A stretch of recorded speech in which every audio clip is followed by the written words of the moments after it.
Have you heard of Karen? Do you know what I'm talking about? The most galling character on our television screens this summer? Karen? Huh? You don't know what I'm talking about? Hank Stiver, who's a TV critic at the Washington Post, brought this to my attention about how the most addictive television show this summer isn't really an official television show. No, not at all. But the question is how long before it becomes one, because, this is the United States of America, and when we have a freak show, it usually goes into a television series, right? Several times a day, Instagram and Twitter feeds are serving up another sad, galling, and often intensely satisfying segment of a reality series, I guess we could call it that we would call Karen's. You know, the woman's name, Karen. The name of the series is Karen's, in which women, and usually they're white, and always of a certain demeanor. If you've seen one, you've seen them all. And they make the mistake of harassing or discriminating against their fellow humans in public.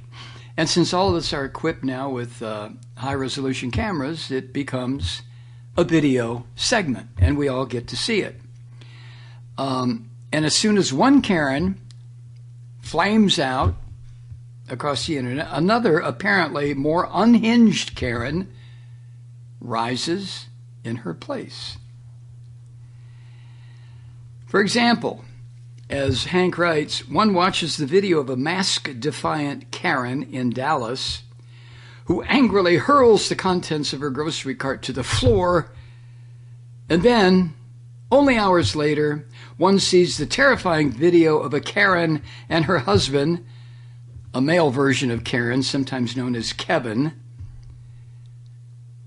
who has lately been termed a Ken, as in Ken doll. But we see this couple defiantly guarding their St. Louis mansion from passersby marching in a protest this past Sunday. And this particular Karen is barefoot. She wears a black and white striped shirt and the regulation capri-length Karen pants. She's waving a pistol. Her husband is in his schlubby pink polo shirt, and he brandishes a semi-automatic rifle. Now, in fact, these two people, that you saw them on the front stoop of their huge stone mansion in Dallas, Texas, St. Louis. In fact, these two are lawyers, Mark and Patricia McCloskey. But given the context in which we're talking about Karen, there's no mistaking that they are Karen and Ken America. White to the bottoms of the soles of their feet, right? Now, it's not just this particular couple with the guns. It's not their toughness that registers with you. It's their absolute abject fear and terror of, oh my God, coloreds walking by in front of their house. Ah! And maybe Ken and Karen, maybe they too have seen how things usually end these days. As the Karens increasingly get exactly what they've long had coming, and that is resistance, mockery, and in some cases the loss of their jobs. Like the woman, I think it was in Central Park, the white woman, the Karen in Central Park. Remember that issue? Because the black guy told her to put her dog on a leash. Next thing you know, she's on the phone calling the police. Anyway, as Hank writes, it's a sudden reverse of the scenes that viewers used to gobble up in the outdated and justifiably canceled Cops. Remember that series? And Live PD. Remember that one? Two reality shows that thrived by exalting and praising and casting as heroes of the American populace the presumably noble dedication of law enforcement officers. And at the same time, the programs were geared to exploit a lack of sympathy for those who were mostly typically seen bearing the brunt of law enforcement. You know what I'm talking about. Talk about schlubby. Oh my God. I used to watch Cops. I was fascinated, the same way I used to watch Jim and Tammy Bakker's bullshit religion show. I used to watch Cops with the same attitude. How in the hell could something like this get on television, and why in the double hell am I watching it? I don't know why I watched it. Freak show. I guess that was it. In some ill-defined way, it reminded me of Todd Browning's movie from, when was it, the 30s? 30s or 40s, 30s, 40s? I don't know. Remember that movie? Entitled Freaks. If you don't know what I'm talking about, you can go to your Amazon film library and look up Freaks by Todd Browning and watch it. Or maybe don't. But anyway, that's what Cops, I finally figured out it was appealing to that aspect of my rapidly degenerating psychic presence, that I was watching Cops for the freak value. And I became immediately embarrassed and feeling stupid and like, what the hell are you doing?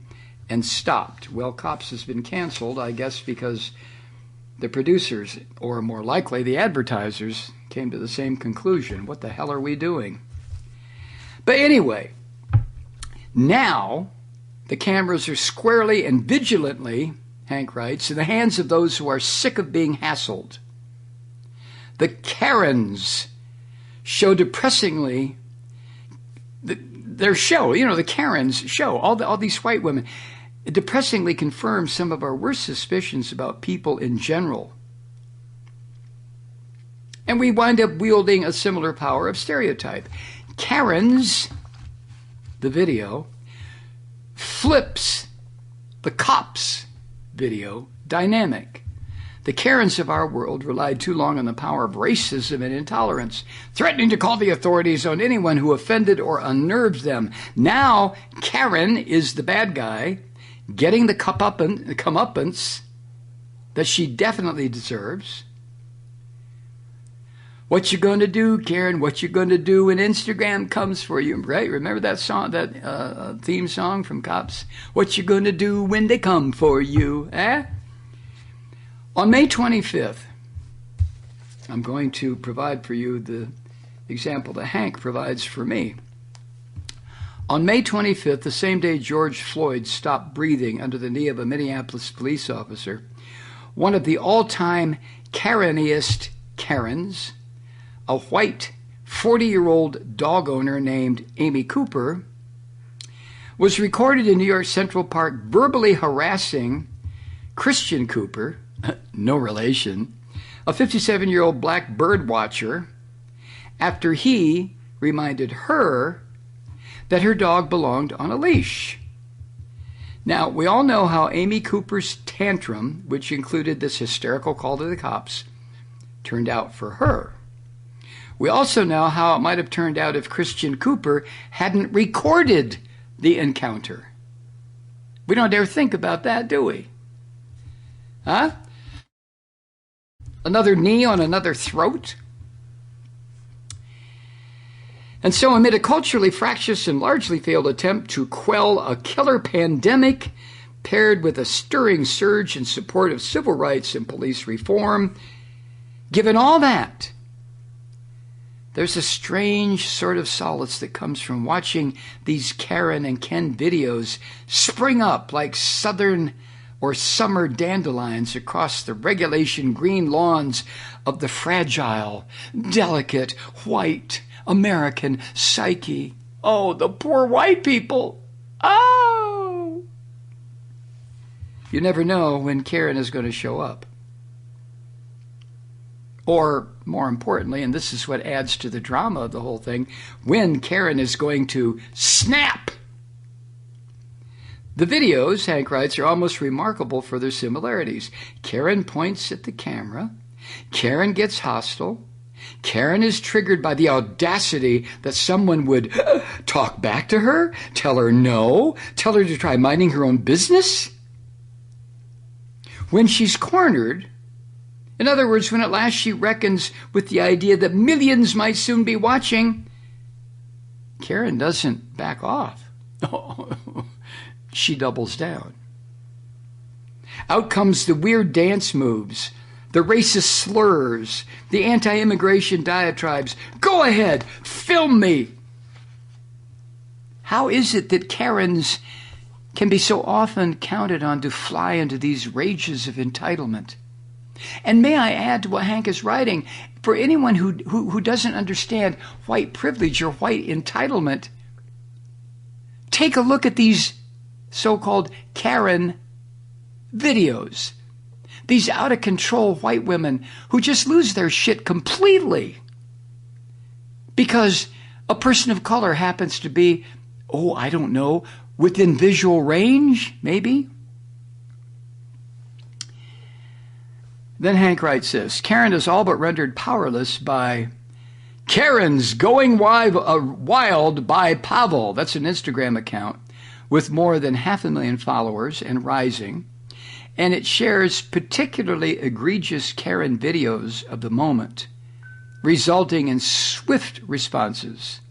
Now, if you want that Instagram account, it's Karen's Going Wild by Pavel, P-A-V-E-L.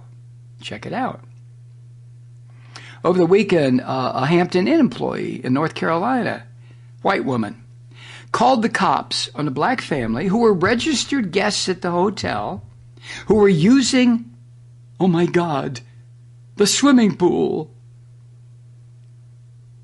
And as a Monday night, a day after Karen's Going Wild shared that mother's video, the black mother, the chain's parent company, Hilton, apologized to the family and fired the Karen who made such a big deal in insulting and challenging a black family who was using the goddamn swimming pool.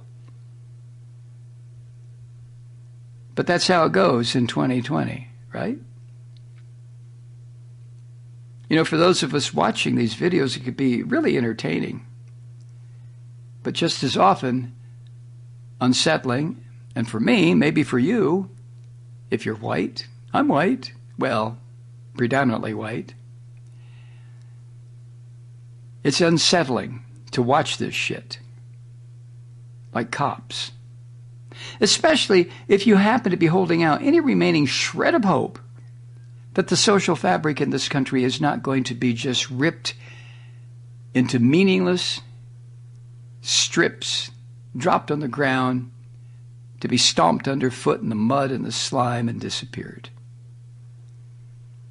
If you've lost that hope, there's Karen to blame. There she is. Hi, Truth Seekers. Mike Malloy here. As you know, we've switched formats and are now broadcast exclusively on the Progressive Voices Network. So that means you get fewer program interruptions, no corporate commercials, and lots of profanity. But our format change also means some of our radio listeners no longer hear the program. It's been a while since I mentioned our podcasts, so you may have forgotten that there is a way to listen to this program anytime you need a good dose of screaming. Visit MikeMalloy.com and subscribe to our podcasts. You have your choice. You can listen to The Ranting with the audio podcast or listen and watch me lose control with a video podcast subscription. As a podcast subscriber, you can download the program to your mobile device and take me with you wherever you go. And if you have a friend who needs a dose of truth-seeking, you can give a gift subscription as well. That's MikeMalloy.com, and never miss a minute of the uncensored fun and frivolity.